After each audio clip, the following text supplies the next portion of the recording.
Today we're going to talk about coffee barbecue sauce, which I know might be controversial for a couple of reasons. Firstly, I did make a video called Stop Putting Coffee in Stuff, and you know, this feels perhaps hypocritical, but I would argue coffee barbecue sauce actually is a thing and has been a thing for a while, and it is worth talking about from the perspective of good coffee.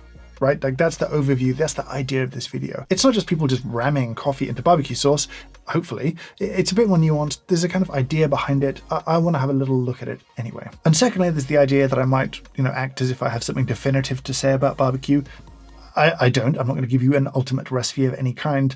I know nothing about barbecue in the great scheme of things, and people have very strong opinions. People are very passionate about barbecue, and I'm not going to come over here and tell you how to make a barbecue sauce. But I do want to look at coffee barbecue sauce and see what lessons can be learned from the good coffee perspective, right? That's the idea here. If you want to do this, if you want to make a coffee barbecue sauce, what's the best way to get coffee into it? What's the best way to have coffee shine as an ingredient? That's the question I'm most interested in answering, because often people just cram the worst version of coffee into stuff, and that makes me mad. But can we get a good version of good coffee into barbecue sauce? Now, what I've got here are 4 commercially available coffee barbecue sauces, because I need a kind of benchmark. I want to see what people think coffee does in these sauces, how they're getting it in there. There's a bunch of different approaches here, so it just seemed sensible to have a little taste, set some benchmarks before I head to the kitchen and experiment. 3 of these are from the US, 1 is from the UK. This is Black Dust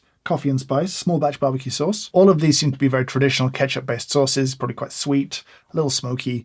There'll be a bunch of cumin in all of them, I suspect. Now, this one has ground coffee in it, so I'm kind of curious to see what that does. I'm not a huge fan of ground coffee in my mouth as a kind of texture thing, but hey, let's give it a try. The coffee here is more present as a texture, actually, than as a flavor. There's very strong tomato, acid, sugar, all up front first. Coffee is really pretty subtle, dominated by the smoke, a little heat, not too much. It's a pleasant sauce, but not strongly coffee. Now, the next one is from Meat Co. Lab. It's Dirty Barbie, espresso and bourbon barbecue sauce. This is from the UK. A little smokier, a little less vinegar on the nose. So this, very sweet, not much coffee at all, really quite subtle, maybe adding a little bit of kind of earthiness in that regard, but certainly not an obvious coffee presence in this sauce. Much sweeter, not much bourbon either. That's not a complaint. It's nice. It's just quite sweet for me. Let's move on. Now this comes from the Roastery in Kansas City. This looks, again, like ground coffee has gone in there. Let's have a look. Espresso grounds and cocoa powder. Interesting. So they're really going for that kind of a Maillard-y flavor spectrum, I guess. Oh, that's quite different. Now that smells like more of a dark roast to me. Again, pretty sweet, nice little bit of heat. Really nice, balanced. There's this deep, kind of heavy base to this sauce that's kind of interesting, that I think is that kind of chocolate, coffee, like darker roast, heavy sort of a thing. Definitely an interesting sauce, just like a much richer, bassier kind of sauce overall. Last up is a coffee barbecue sauce from Torchbearer Sauces. So the interesting thing about this sauce is that number 1 on the ingredients list is fresh brewed coffee. That is the primary component of this sauce. I'm intrigued by this one. This feels like should be a very coffee forward sauce. But let's have a look. It's still got some thickness to it. Okay, there's definitely coffee there. Some nice heat coming in strong. Yeah, nicely spicy. Okay, this one is by far the most interesting to me because you can see what the coffee's doing. Like it's the centerpiece of the sauce, and everything else kind of bolts on the side of it. Whereas these feel like tomato-based sauces, ketchup-based sauces that have a little coffee kind of woven through it. That is interesting. Now, that's quite spicy. And if you're going to use it as a mop sauce, you're going to put a lot of this on there, I guess. So that would be a spicy affair. But it's interesting to taste coffee at the heart of things. So what I'm going to do now is this. I'm going to go and make a pretty simple, basic sauce that's very similar to these ones here, and then add coffee to it in 4 different ways. We're going to add it as ground coffee. We're going to add it as specialty instant coffee. We're going to add it as espresso coffee, and we're going to add it as brewed coffee. Now, each of those will have a slightly different effect on the sauce, but I'll be interested to see which way of adding coffee lets it shine in and amongst the other ingredients and what we can learn from doing it.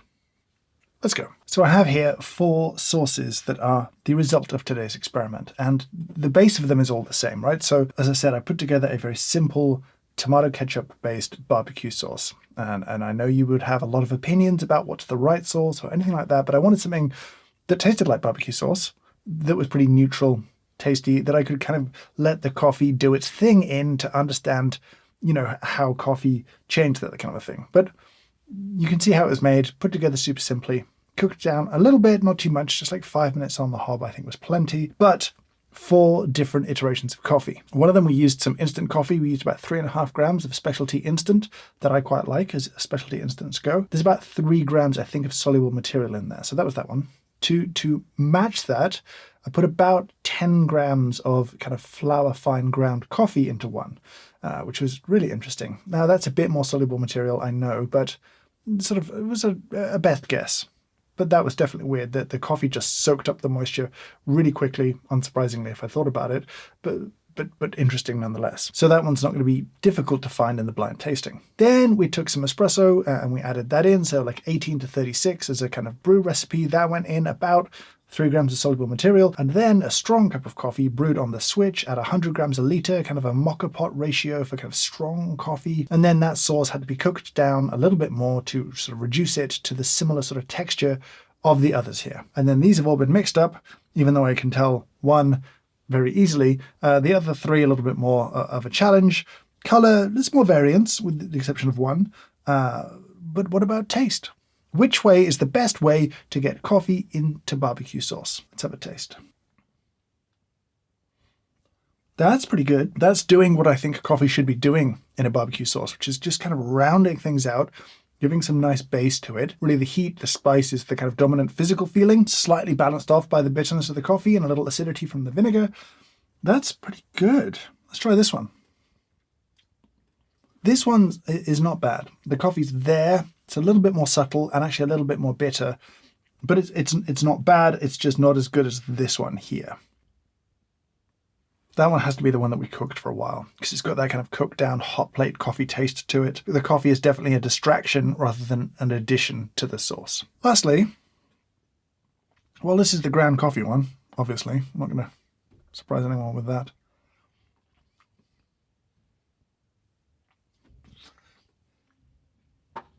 I'll hear your argument that I put too much coffee in ground too finely. But if it was less coffee or coarsely ground or whatever else, the way that it's added flavor is fundamentally not good. It's bad. I don't think putting ground coffee in the sauce is remotely a good idea. We should do the reveal and talk about the things that we've learnt today. But first, a short ad for this video's sponsor, which is Surfshark. Surfshark is a fast, easy-to-use VPN service that's easy to install and can run on unlimited devices. With some of us starting to think about traveling again, that's where historically VPNs have been really useful for me. You can be anywhere in the world and have your computer or your phone act as if it's back in London, where I am now. Plus it adds one more layer of privacy and security to my browsing when I'm out and about. But it isn't just for travel. It's also super useful for streaming services. Lots of them lock different content down by different regions, so you can unlock all of that from the comfort of your own home, your own sofa. You can be watching Netflix as if you're in Sweden or the US or the UK, depending on what it is that you want to see. Now, Surfshark have an app on just about every single platform: Mac, PC, Linux, Android, iOS. Every device you have is covered, and with a single subscription, you can use unlimited devices, which I think is excellent. You can sign up for Surfshark in the link down below, or you can go to surfshark.deal/JamesHoffman and use code JamesHoffman for 83% off and 3 months extra free. And what's more, they do a 30-day money-back guarantee, so you've got lots of time to check it out risk-free. Thanks to Surfshark for sponsoring this video. Okay, let's go in reverse order, starting with the worst one. Yep, no surprises. That was the one we added ground coffee to. That was terrible. That's one of the worst things I've ever made. That's really bad. I apologize for its existence, frankly. This is what I thought it was, which is the filter coffee, the kind of strong filter coffee. It just tastes cooked. You know what I mean? Like hot plate cooked, bad, harsh, wrong. What's this one?